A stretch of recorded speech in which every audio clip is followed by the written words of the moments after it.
Well, good evening, good morning, good afternoon, global population, time for sure. It feels like I've gone full circle, doesn't it?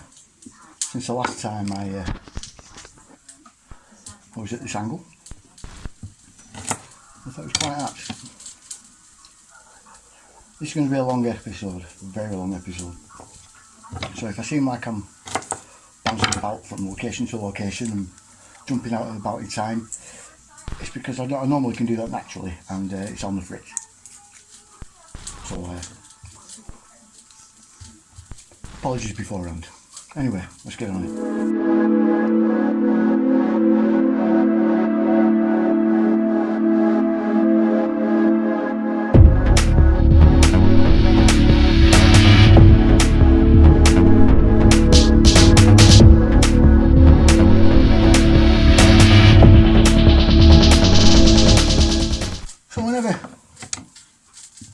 Us non-Irish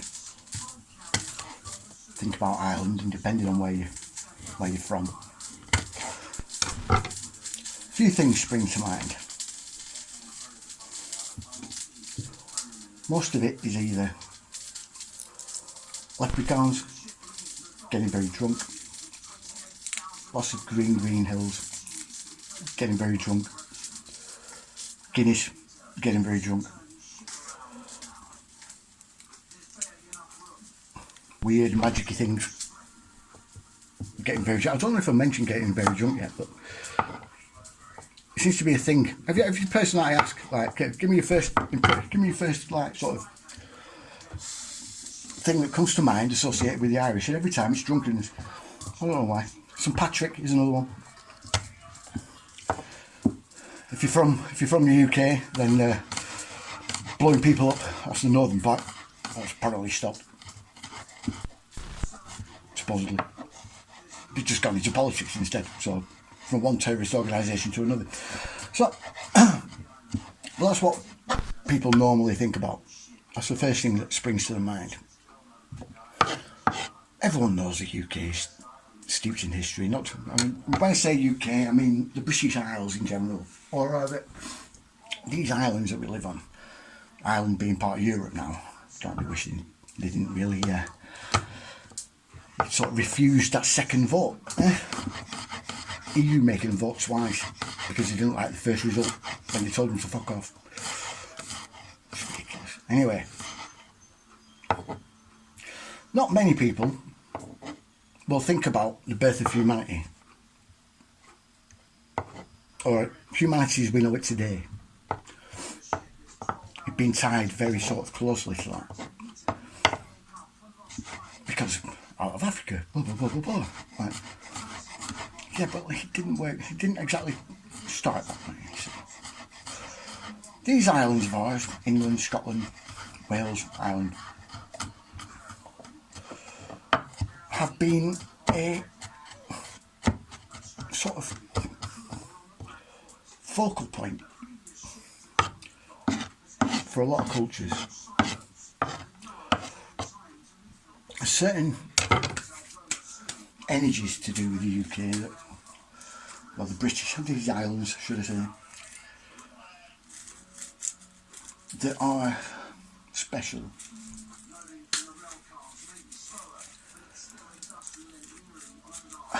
Our legends, our mythology is likely probably the oldest out.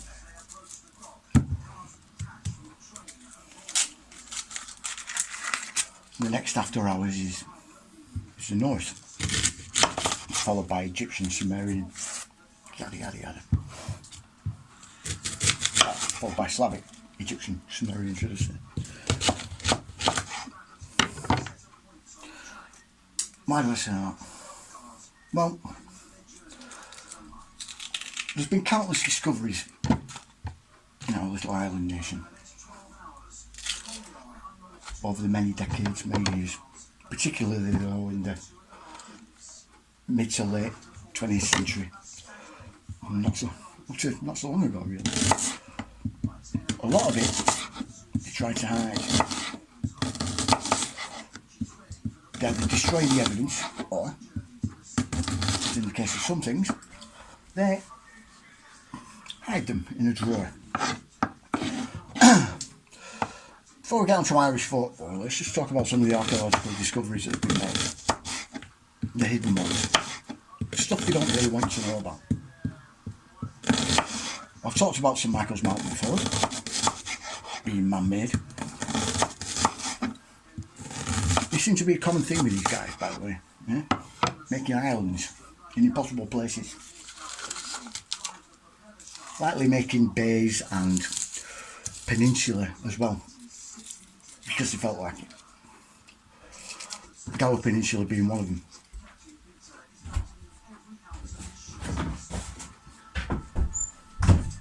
Coniston being another.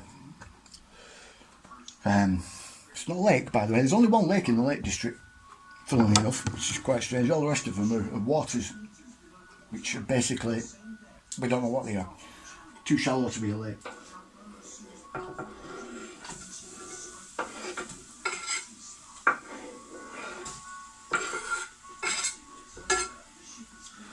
But it seems to be every single lake or water. See, I can do it in the UK. That's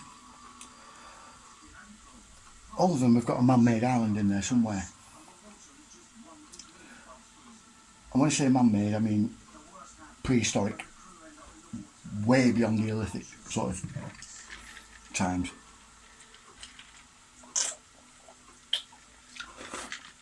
You see, just like Crimea, with their pyramid, 65 million year old pyramid buried under the ground, the UK has had its own share of equally as perplexing discoveries.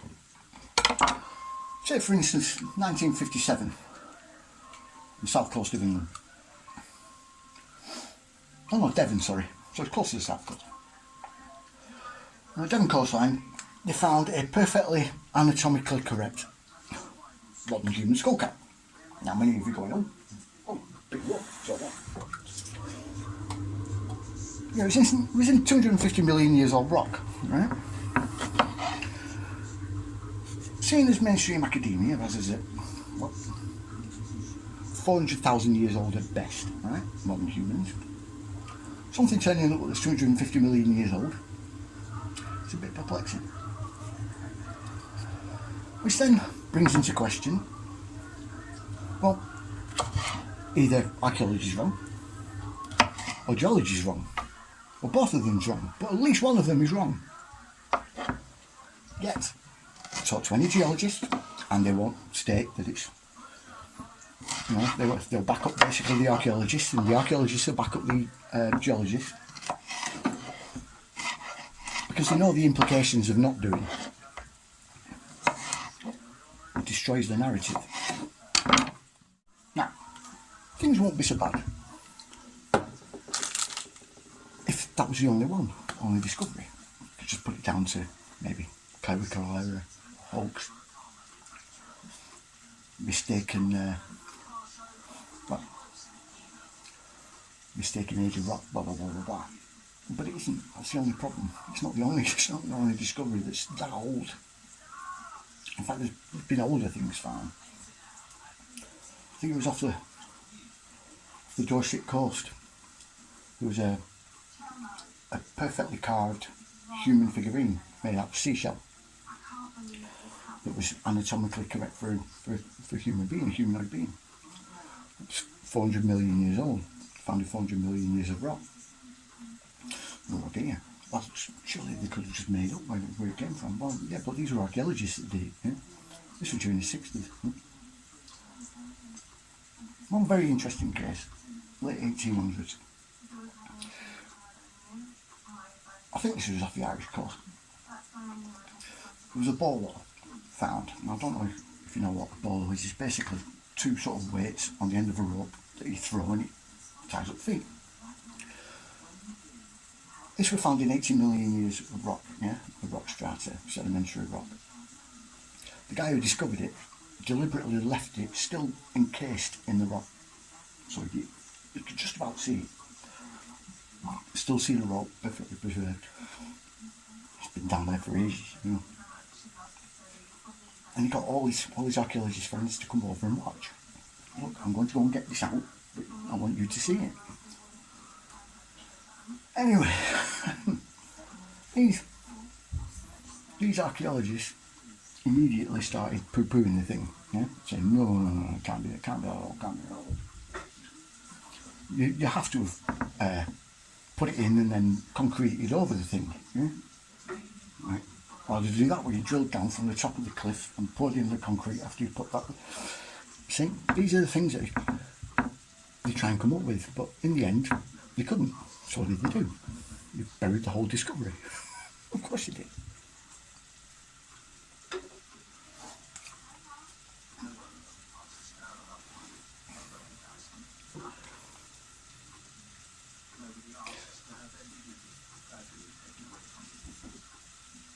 These people have been pushing the narrative for so long, believing that we won't find any evidence of. To the contrary, pushing the narrative that way. Well, first of all, we're only less than 100,000 years old. Of course, then they had to push that back. Well, we found this skeleton. Piltdown Man. Now, this is still in your history textbooks if you're in England. I don't know about the US, but they still are in England. As the find that kind of links humans to the other great apes.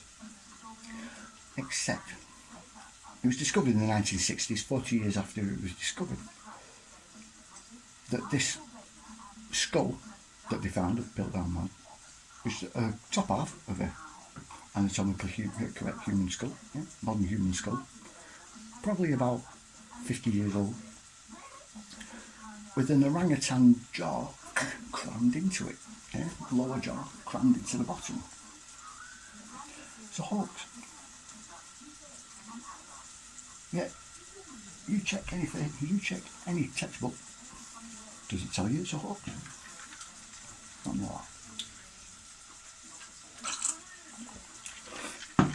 Lucy, the 2 million year old monkey man kind of thing, yeah, that they found, that was proved as a hoax, but they still push it as still a discovery. Why is it a hoax? Because the hips are wrong, they're set wrong, yeah. When you look at it, you can tell that they've been pushed too high, same with the shoulders, too straight, like that. They're walking like this. Humans don't walk like that, even apes don't walk like that, yeah. The shoulders hang. They had to put them higher, their arms higher, to make them look shorter and make their legs look longer, so they move the legs inward like that when they're actually meant to be at the side. It's just a normal ape, something like a chimp. It's an ancestor of a chimp, basically, is what it is.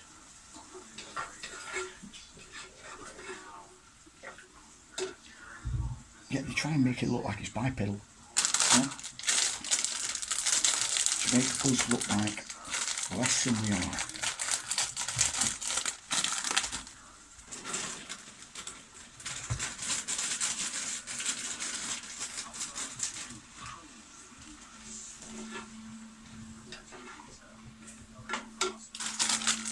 I was watching Joe Rogan the other night, and it was an old video from about 4 or 5 years ago. And he was talking to a guy that was talking about the Bhagavad Gita. Now, if you don't know what that is, that's part of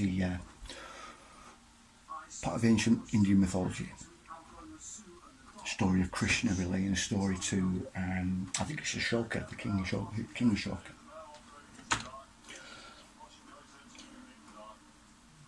And he's telling him about what happened before Dwarka was built and everything else, before he ruled.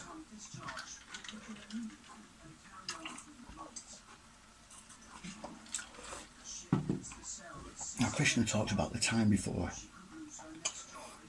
as a time of great intellect, great spiritual sort of harmony with everything, great technology.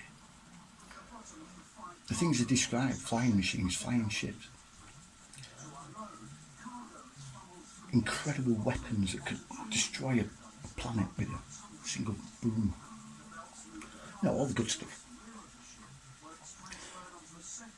And he asked this guy whether he thought it was true. This guy turned around and said, yeah. I said, I've no idea whether, right? I've no idea whether they were actually, but I believe that they were. Yeah? Well, what gave you that? Joe turns around and says, well, you have no evidence, so what makes you think that? And I sat there and I thought, how do you know evidence has not been discovered? How do you know? See, the whole point of this series, when I started it off, was to discover whether this war in Ukraine was over ancient technology. And the reason why I did that, why I suddenly came to that conclusion about that war, is something that's been done time and time again. Iraq and Afghanistan were some of the major sort of clues that tie me into that. And the fact that I knew about Vitaly Gur's discovery and Putin annexing Crimea in 2014, that all sort of clicked in together. Little did I know that this one little sort of idea would spiral out like this. So I'm trying to discover where the Aratta came from, because they weren't the start, and to understand them you need to understand the beginning. And the beginning is just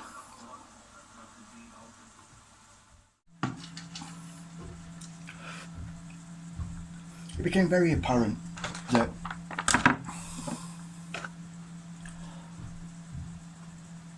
there was something that occurred in the Black Sea area that caused Nana, who's the queen, right? Just call something else. It'll come to me. Basically, all the Anunnaki stories are based on the Aratta, on their history, and they were mistaken for gods.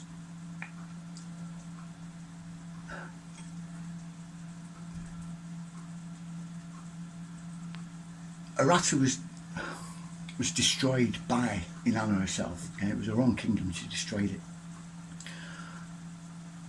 to hide the tablets of destiny. And I've already talked about this countless times before,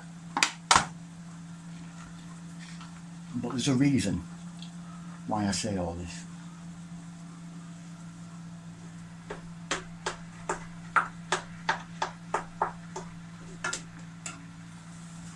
How we know it's there, or it was there, something.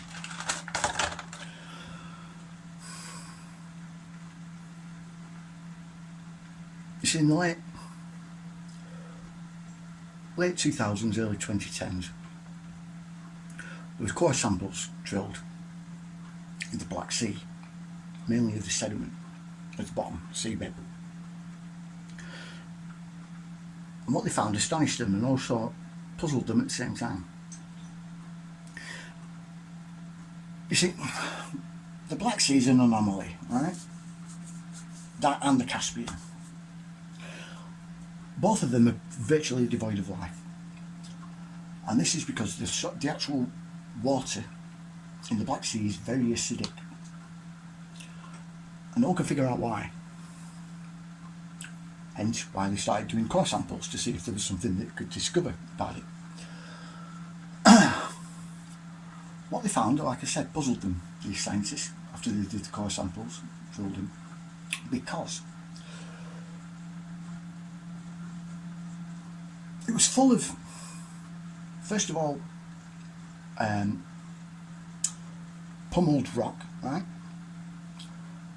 and traces of lapis lazuli sand and traces of bit of metals, yeah, certain metals. And now the way these are laid, yeah, inside these core samples, only happens in mining, yeah, huge mining operations that affect the rest of the landscape. And this is what they were finding at the bottom of the Black Sea. The Black Sea hasn't always been as deep as it is, right? One time it was far shallower and you could live around the edges of it. The Sea of Marmara didn't exist, yeah? And it was a very sort of shallow lake probably rather than an actual inland sea. And then you have the Caspian next to it, which is also landlocked.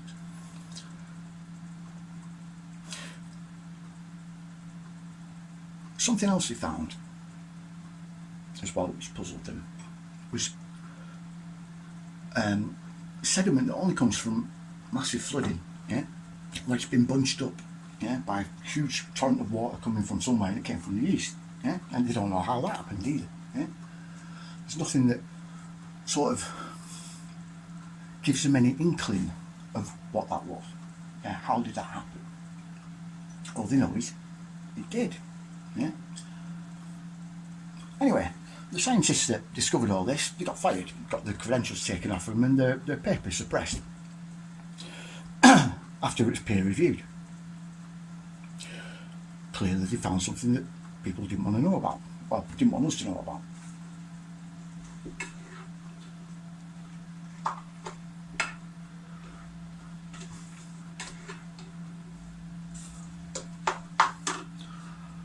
This would have remained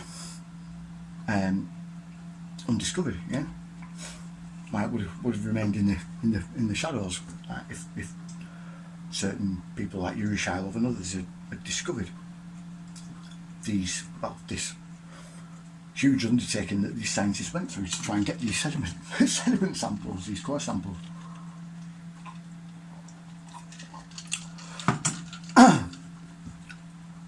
So I know there was mining in the area, which again links to the story of Inanna in Sumerian mythology, because Inanna was the queen of a massive sort of mining operation surrounded by fertile land, right?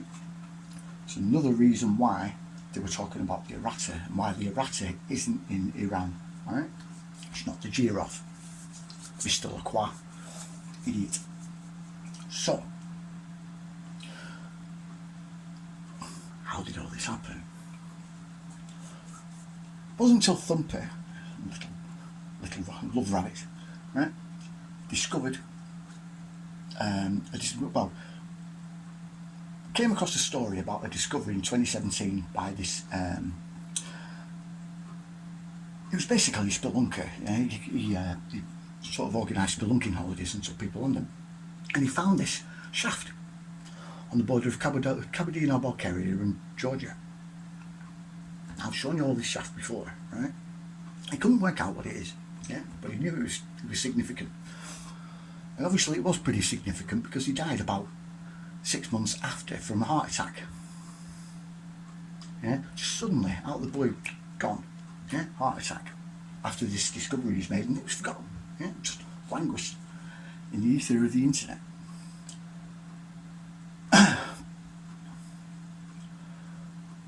When you look near it, going out either side, like I said, is these perfectly round lakes, about half a mile across, yeah, huge. Don't know how deep they go, all acidic. Now, if you understand the concept of canats and what they're used for, yeah, they're an irrigation system using gravity, wind flow, yeah, and water, and basically the water's own momentum to send it in different directions. Yeah? And they used to use it in the Arabian Peninsula and other places.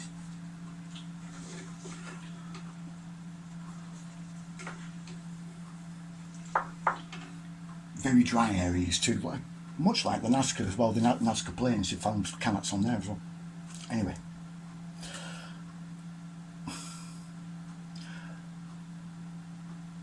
It also looked like a gravity pump. Now, why is that so important? Well, when you're mining, right, metals, crystal, anything, you need to clean off the sort of the raw material that you find. It doesn't come like that, yeah, like a metal, or you know, already in bars and crystals, already in crystal bits, polished and shaped and everything else. No. They come in sort of a very base rock kind of sort of looking thing.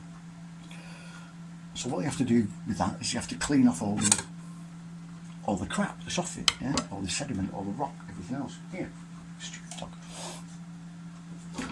so then they can polish it. Now this, because of what the rock that they're destroying, yeah, and washing off it, that's very acidic, very alkaline, yeah. It's full of rich minerals and salts and everything else, like obviously from the ground. So what that gravity pump was probably used for was a huge sort of sluice operation, yeah, sluicing operation to draw water from the Caspian into the Black Sea whilst they're washing all this off, yeah, and then from the Black Sea back out into the Caspian, and the Caspian was more of a spillway, right? Because the Caspian's far older than the Black Sea, yeah? It's been actually quite deep till not so long ago, well, a few thousand years ago. Now,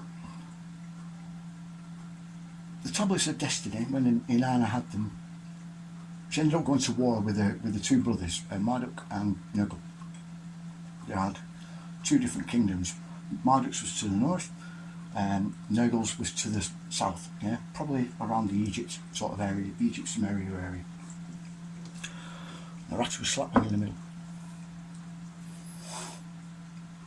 Now, the legend goes that she hid these tablets somewhere on Earth where her brothers wouldn't find them and would never find them.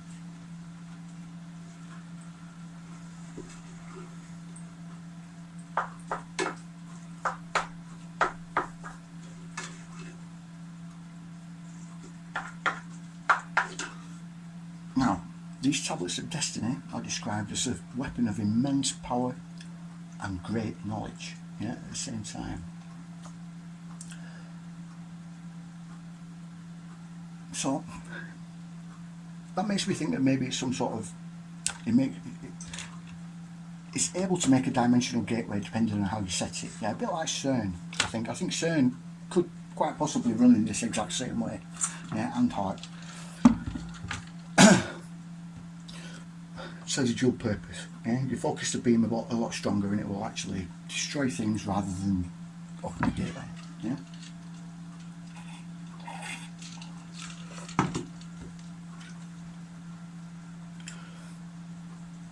And the other reason why I think it's there is because Gilgamesh went there. He had to go to the ruins of Aratta to find the gate to Upishtim. The place was in ruins when he got there, yeah. And he says himself that the Aratta were long gone, yeah. He was very tired, he fell asleep, and he ended up dreaming about fighting the spirits of 3 Arattan kings that turned into lions and attacked him, yeah.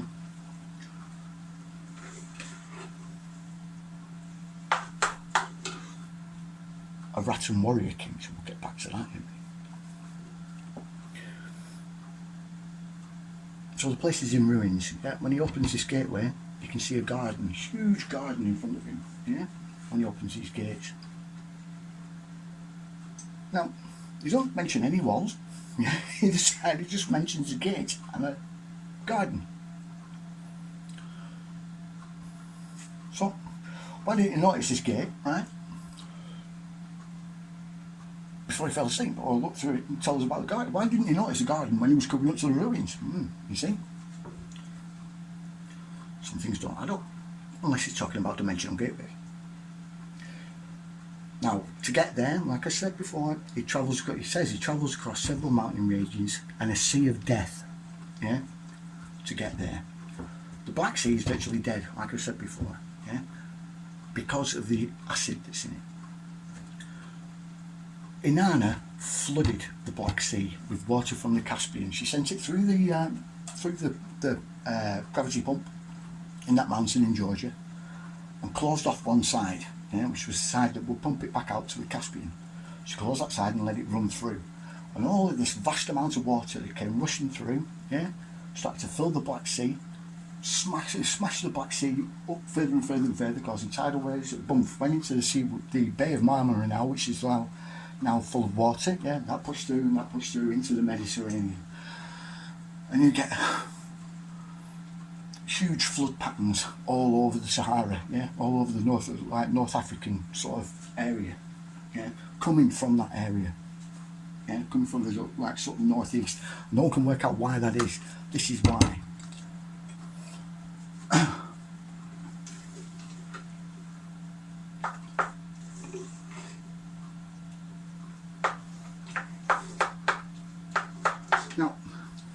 these Arattans, yeah, these Arattan kings and queens and everything else, yeah, stem from Doggarland, yeah, a long time ago. Something they started in Doggarland, they finished in Aratta, and this is what caused that destruction.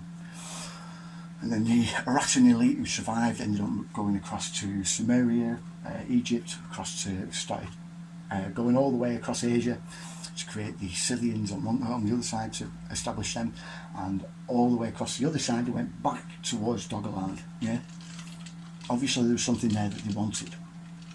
By the time they got there though, there was people already moved back in there. Yeah,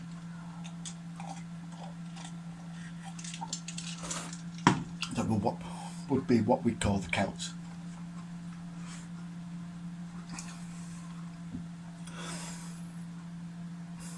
So this is where the flooding came from. Work that out. You have the sediment, work that out. So the Aratta were there. But everything pointed to something being started before that. Yeah, there was something they did before that, something that changed everything. And the world that we have now, this is the direct consequence of what they did. So I had to trace them back. Fortunately, Europe, being as it is, as a historical record in folklore, is pretty chronological. So I managed to work my way back, all the way back to the UK, and this is why I ended up in the UK, especially. But the thing with the British Isles, right, with our folklore and our legends,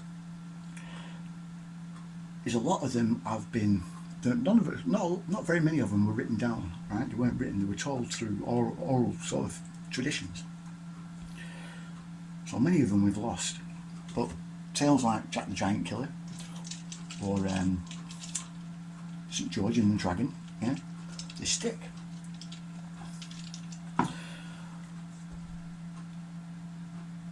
The thing is though, the Irish retained far more than anywhere else in the UK.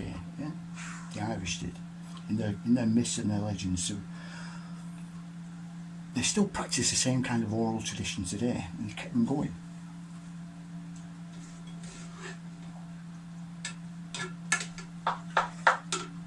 And just like the Nazis with the Romneys and the Slavs, when they were trying to kill all them off because of their oral traditions, us in England were trying to do the same to the Irish, for the exact same reason, to destroy their oral tradition. Yeah? Fortunately, back in those times, during the 15th, 16th century, when we took over the northern side and, well, made Ireland part of the UK,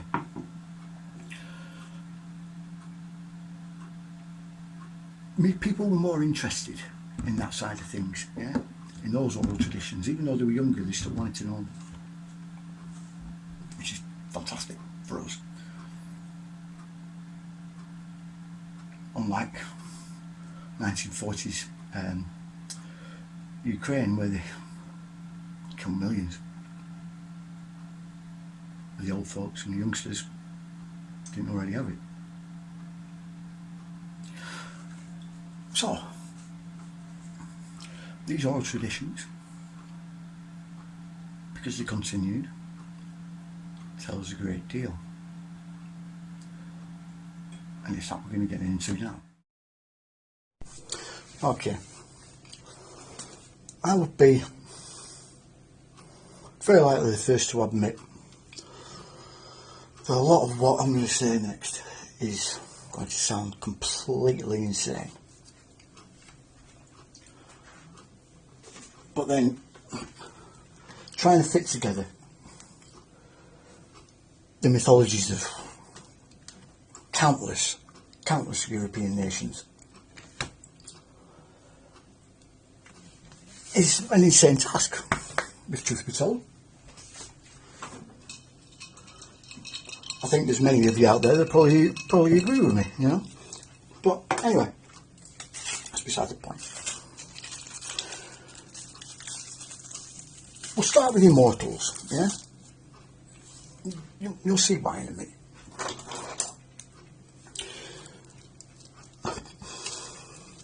Every single, and I mean every single, mythology, ancient mythology, has some sort of figure that is taken by the gods and deified. Yeah,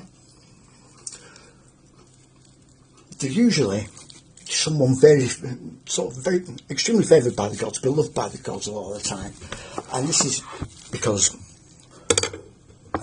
they've either done some tremendously heroic deed and didn't deserve to die doing it, or they contributed to mankind's evolution, yeah, or they did what they were told by the gods, yeah, they did a good job. You get several figures like this, yeah. Let's pick 4, right? Thoth, Hermes or Mercury,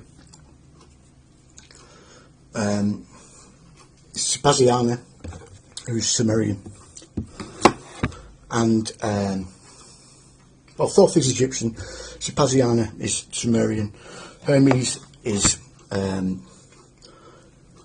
Greek, Mercury is Roman, obviously, but Hermes and Mercury are the same thing. Thoth is Egyptian, like I said, and he's probably more tied to Hermes than Mercury. You'll see why in a minute. And then we have Enoch, obviously, in Jewish tradition. All of them at one point were men before they became gods. So you get Thoth, that was believed to be one of the first kings of Egypt before he became god, and became the god of mysticism, magic, writing. He was the heavenly scribe.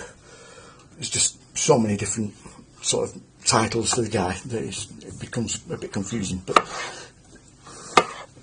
he's credited with creating alchemy and writing and magic and teaching all this to mankind, obviously, to the Egyptians. And the gods were so sort of impressed with what he did that naturally they made him one of them. But I suppose you could also bang Osiris into that sort of same sort of mythology in a way.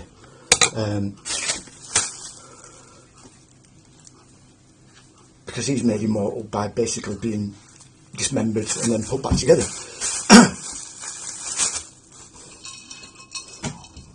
So he's kind of dead but not, if you know what I mean. A bit like Joe Biden, but like I said, it's a common thing that you see over and over and over and over and over again. You get Hermes, that was a trickster. He was a guy that Zeus absolutely loved him. It was basically his amusement all the time, just going around playing pranks on everyone. And one time he did it on the wrong person, and of course was beaten to death. And Zeus was mortified, obviously, because he just lost his earthly comedian, so he made him his heavenly comedian.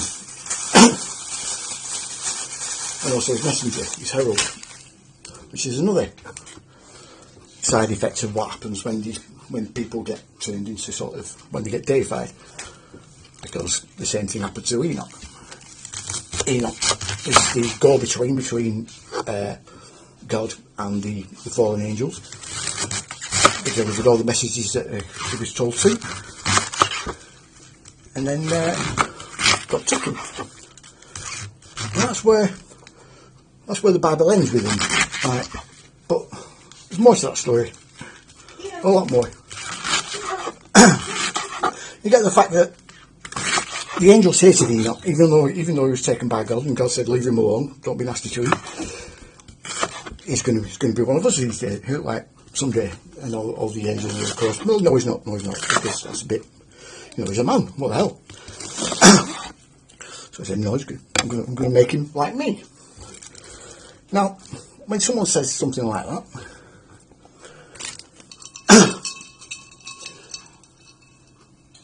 you kind of take notice, particularly when part of the process of being deified for Enoch anyway, and being turned into Metatron, was to be whipped so much that he burst into flames, and this was by Gabriel and Samael,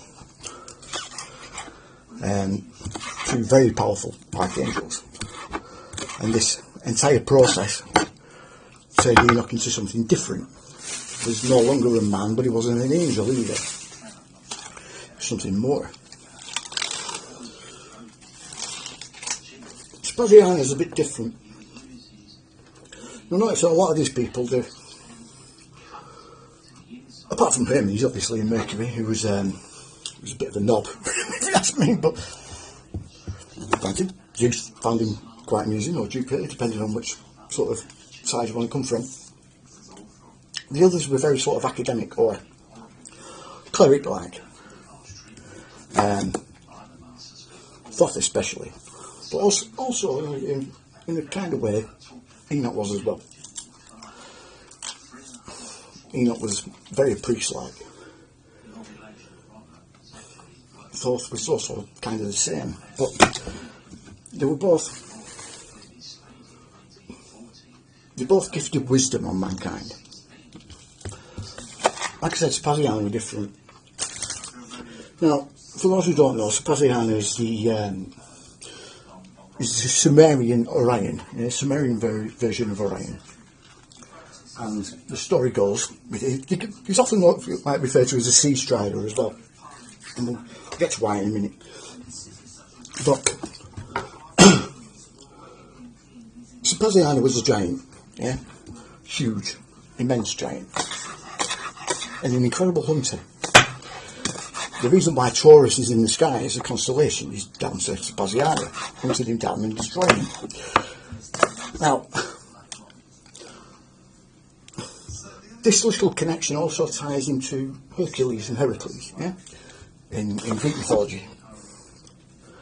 But which one came first? Well, people don't like to know this, but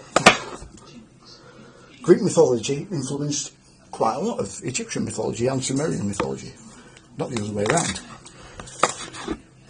When you get to the other ones after that, well, we'll get to them in a minute. Now, Spaziana, like I said, was a giant. It was a huge, immense sort of giant during the time before the flood. It was also someone that caught Anu's eye, and Anu was the father of the Sumerian gods Enki and Enlil. So he was the big cheese, basically. So Spaziana was his favourite sort of creation on Earth.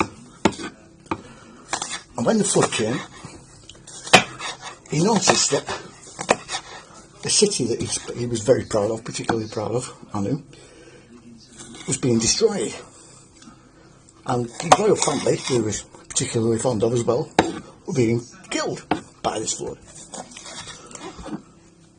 Without thinking, Spaziana was walking past and just dived into the water and acted like a bridge between two shores so this family could escape. And unfortunately, the flood swept him away and killed him. And Anu, feeling a bit guilty, because he kind of sort of caused this flood in the first place, took pity on Spaziana, and elevated him to the heavenly realm, which is obviously the stars in the sky. And he became what we would call the constellation of Orion.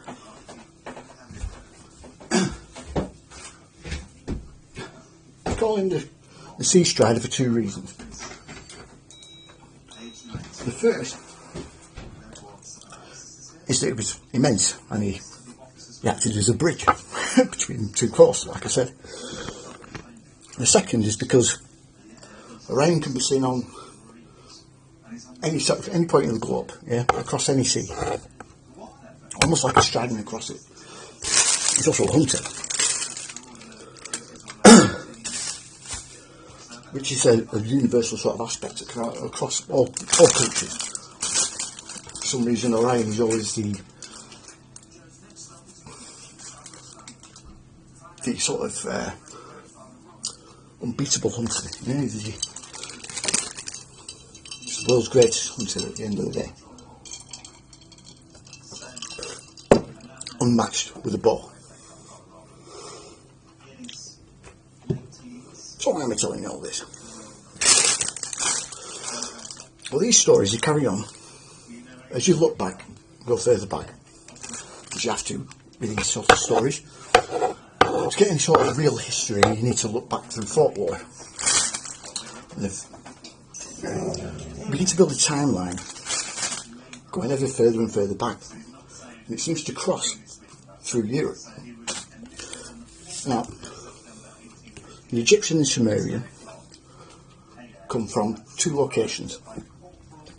One of them is Greece. Greek mythology actually influenced, well, Orphic mythology, I should say, rather than Greek, influenced Egyptian mythology and also Sumerian mythology. They were both kind of the same sort of, sprung up at the same time. But they were also influenced by, well, especially Sumerian was influenced by another location, and that was Aratta. I keep going on about the Arattans.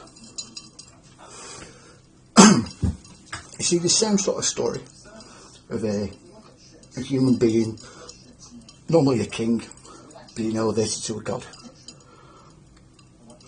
Also stems back to Georgia and the Aratta there. Yeah? Don't forget the Aratta sort of, they settled throughout the whole of that Black Sea area. And Georgia was one of the main sort of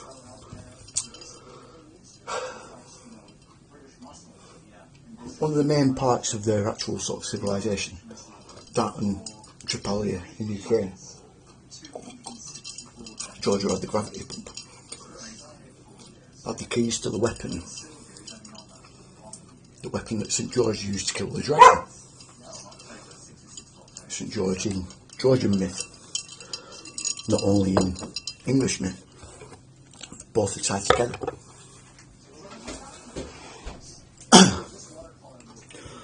Like I said last time,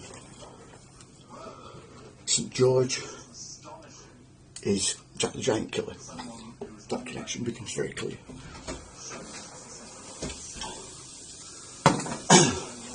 The more you look back through the pagan myths, you begin to find real figures. Arthur's another one that was very likely Jack.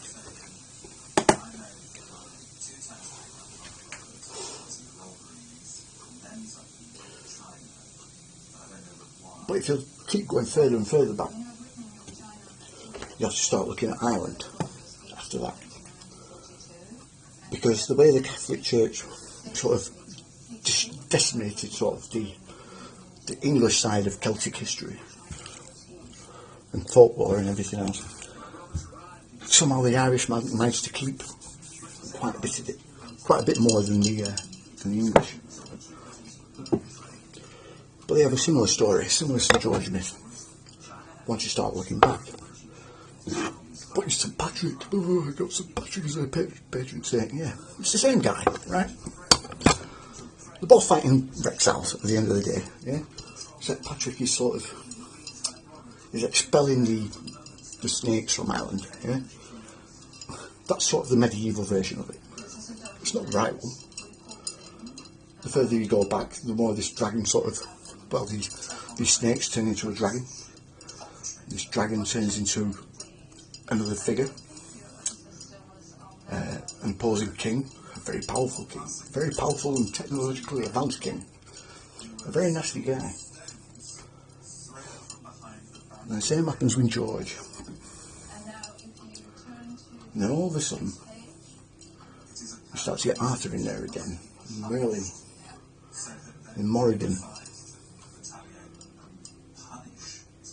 And then things really become interesting. I think I mentioned last time, Celtic and Norse myths are very, very interlinked, almost to the point where they're exactly the same. When you look at Dagda, the Dagda the Great Father of all the Celtic gods, his wife, Morrigan, their story sounds awfully similar to the Genesis tales in the Bible.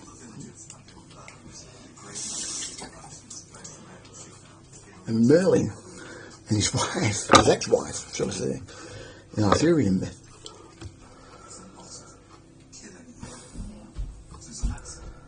and Loki in Norse myth. And all of a sudden things start to begin to pull together. You start to realise that what the Celts are talking about isn't a god. Just like the Norse aren't talking about gods. They're not talking about people in the sky or spiritual beings or anything like that. They're talking about real people. Actual figures from our distant past. Everything from at least 100,000 years onwards began at Doggarland. As soon as that began to flood, like I said, they all split. And all these figures, the Dagda, the Morrigan figures, the Lilith and Adam, all of these sort of begin to flow into one. And keep pointing to here, to Doggarland, to that area of the English Channel that's now under at least 2 miles of water.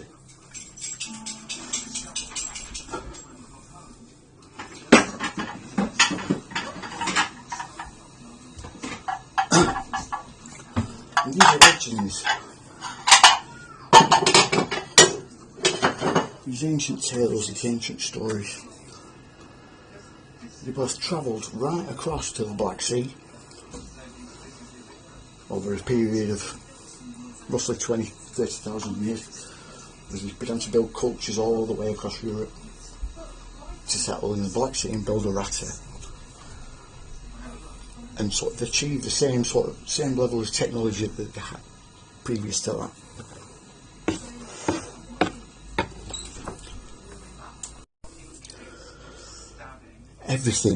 Everything went straight back from the Black Sea all the way back through time to Doggarland, to Ireland, to Britain.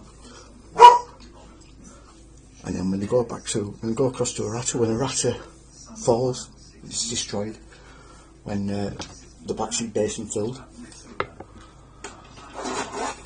those same legends, those same tales start making their way all the way back. And as they're going back, they're picking up more and more and more of the new cultures that the Doggarland people created as they went across Europe. And not just across Europe.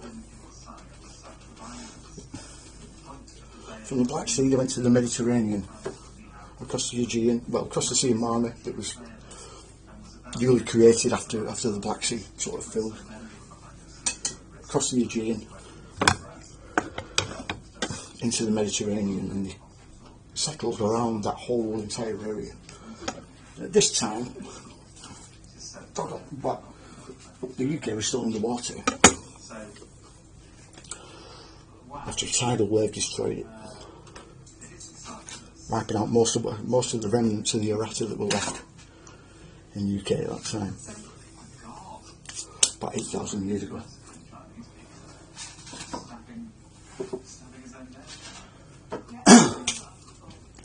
It began to move out eastward. You can actually trace the Doggerlandians and the Aratta all the way up to Afghanistan. The Pashtun in Afghanistan are actually Slavic in origin, genetically Slavic. They're the only Asian steppe nation that have green eyes, right? And this is through the Slavic roots, obviously.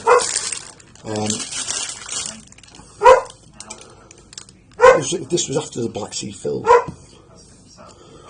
what happened? What was going on?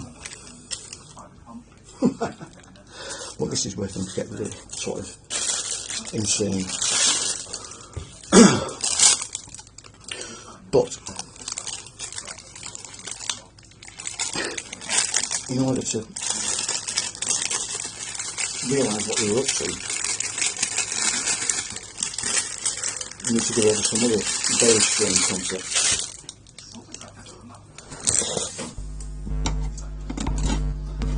Let's put it this way.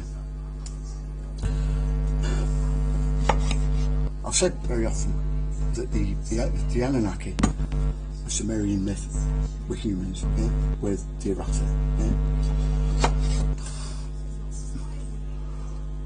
Gilgamesh even says that when he travelled to Aratta, he travelled across several mountain ranges. I've said this countless times before, and I'm saying it, I don't want to repeat myself, but you need to get this into your head, right?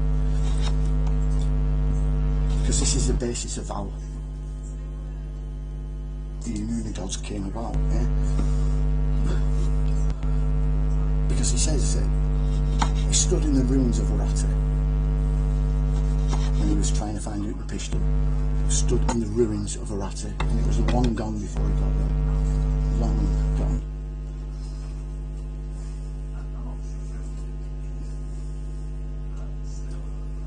So it was obviously destroyed, it was in ruins, and he fought 3 spirits of Arattan kings, yeah, warrior kings, famous warrior kings. He doesn't name them, but and I think this is because that. If you actually look at the Gilgamesh text, yeah, it's very fragmented. There's lots of little bits missing. Despite this being sort of, you say, pretty much complete. Why is there so much of it missing there? Yeah? I think it was likely destroyed on purpose. Yeah? Not so long after they found the Gilgamesh tablet, I think it was in Nineveh.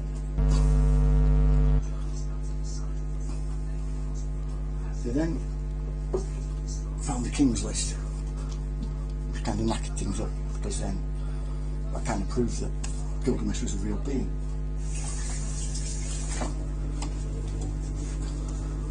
And then when they found his tomb in 2003, well, that just really screwed things up, put a spanner in the works.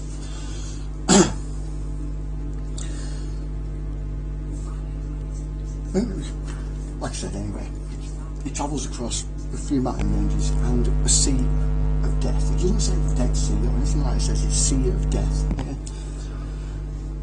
The Black Sea, for thousands of years, has been incredibly acidic and has barely anything living in it. I mean, barely anything.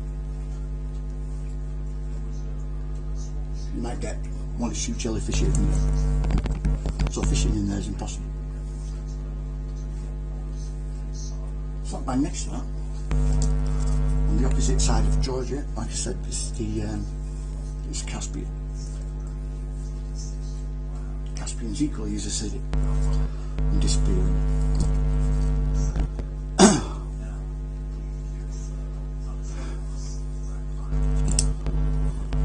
What these people were doing, right, from the early days of Doggarland all the way up until Aratta fell, they were trying to summon something, I think, judging by what the vast majority of the ancient texts say. Yeah? You tie them all together, look at them as a whole, you start to see a very dark, very nasty picture.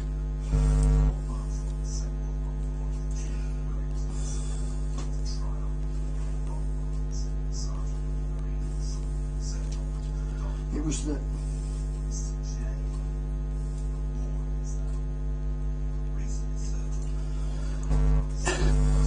it was the female goddess cults, the covens that were doing.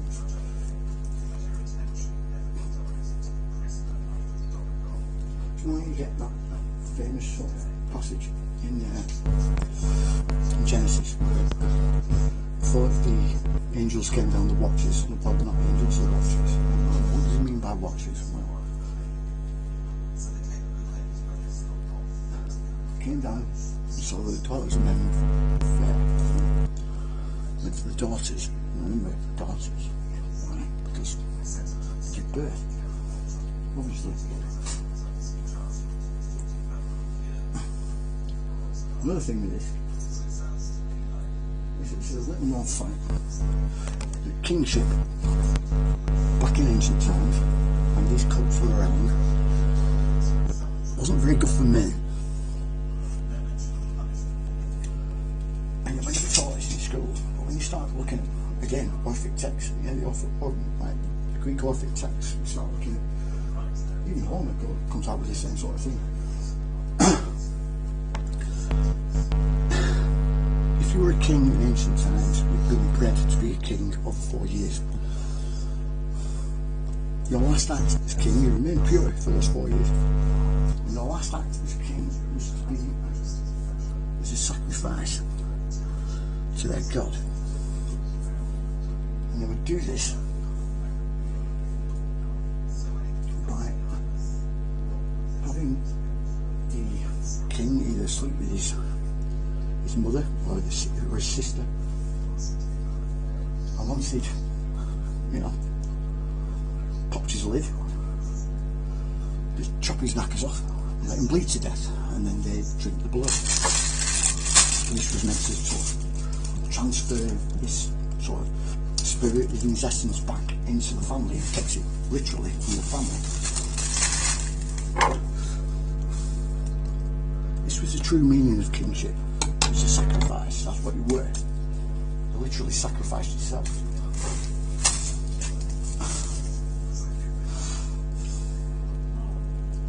It was because of this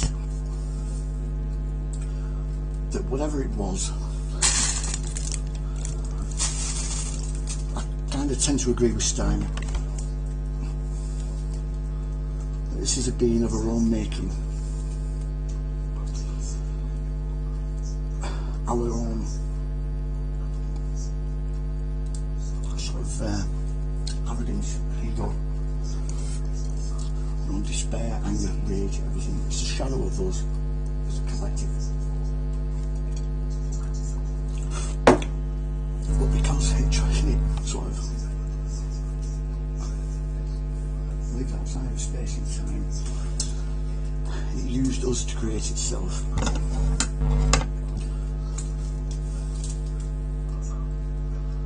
And you can see this in every single text going all the way back, everywhere. They're all talking about the same event.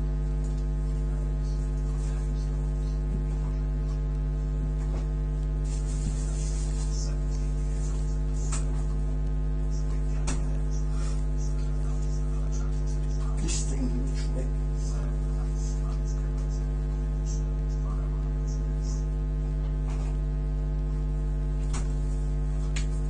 sparked off a war the likes of which we've never seen before or since.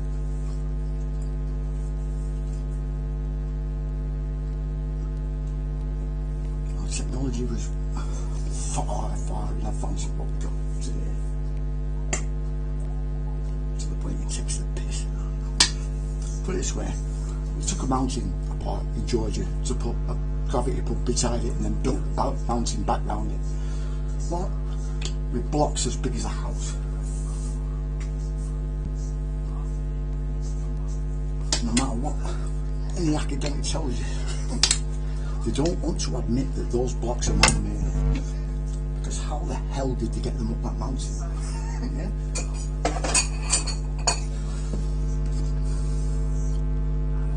But this war was between Inanna, Myrtle and Marduk, who were Enki and Enlil's children, who were also the trinity of the Celts, the trinity of essentially the trinity of every single different country. You've got them in your Indianness. Brahma, Shiva and Vishnu, yeah? Father, mother, child, it's always that. A male and female that are older, and then a younger male that's an heir apparent, and it's always that.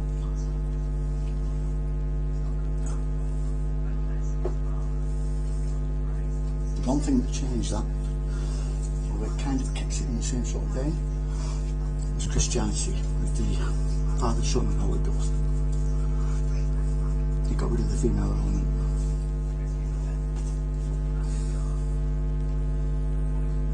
And that was a huge mistake. Anyway, this war will cover next time. So, bye.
In a free and open society.